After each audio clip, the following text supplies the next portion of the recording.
Film का नाम strike back, new India का जवाब। यह सिर्फ एक युद्ध की कहानी नहीं है, यह शौर्य, बलिदान और जवाब की गाथा है। जब आतंक ने भारत का दरवाजा खटखटाया, तब जवाब शांति से नहीं बल्कि गरजते हुए आया। अध्याय 1, उरी का जख्म। दृश्य 18 सितंबर 2016, उरी, जम्मू कश्मीर। सुबह की शुरुआत सैनिकों की सामान्य दिनचर्या से होती है।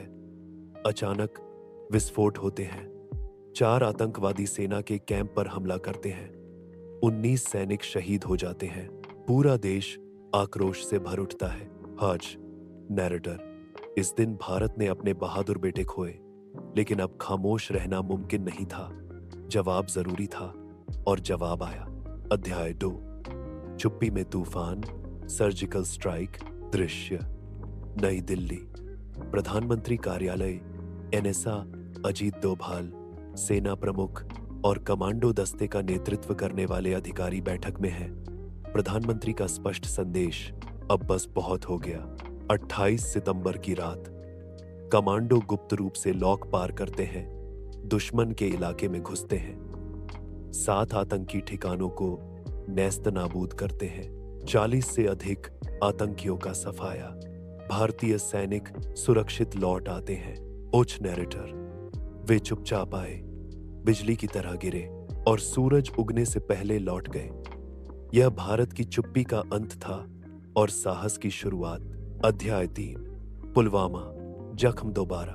दृश्य 14 फरवरी 2019, पुलवामा हाईवे। सीआरपीएफ का काफिला जा रहा है। तभी एक कार आकर धमाके से टकराती है। 350 किलोग्राम आरडीएक्स से भरी उस गाड़ी से हुआ विस्फोट सब कुछ तहस नहस कर देता है। 40 जवान शहीद। देश फिर रो पड़ा, लेकिन इस बार सिर्फ रोया नहीं, कसम खाई गई। देख नैरेटर, उन्होंने सोचा हम टूट जाएंगे, लेकिन हमने प्रतिशोध को जन्म दिया। अध्याय 4, बालाकोट, आसमान से वार।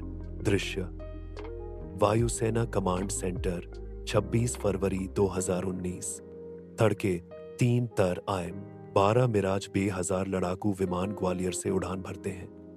लक्ष्य पाकिस्तान के बालाकोट में जैश ए मोहम्मद का सबसे बड़ा आतंकी ट्रेनिंग कैंप। स्पाइस 2000 बमों से लैस विमान भारतीय सीमा के भीतर रहते हुए सटीक निशाना साधते हैं। पूरा कैंप तबाह, सैकड़ों आतंकी मारे जाते हैं। यह नैरेटर, यह भारत की नई उड़ान थी। सीमा के पार, लेकिन न्याय के भीतर। ये बम नहीं थे, यह संदेश था, अब भारत सहन नहीं करेगा। अध्याय 5, आकाश में डॉग फाइट। अभिनंदन का शौर्य। 27 फरवरी 2019, पाकिस्तान के लड़ाकू विमान भारतीय सीमा में घुसते हैं।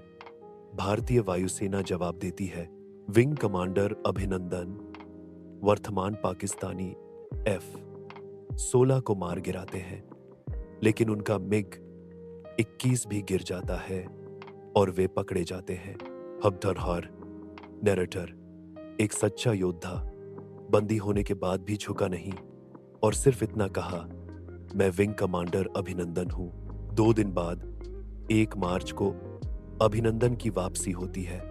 वो मूंछों वाला मुस्कुराता हीरो पूरे देश का गौरव बन चुका था। अंतिम दृश्य, नया भारत भारतीय झंडा फहराता है, पीछे राष्ट्रगान की धुन, प्रधानमंत्री का उद्बोधन। यह नया भारत है, हम उकसाते नहीं लेकिन छोड़ते भी नहीं। 6 नैरेटर, उरी से बालाकोट तक भारत ने बदलती दुनिया को दिखाया। अब ये देश चुप नहीं रहता, वॉर भी करता है और सही समय पर करता है।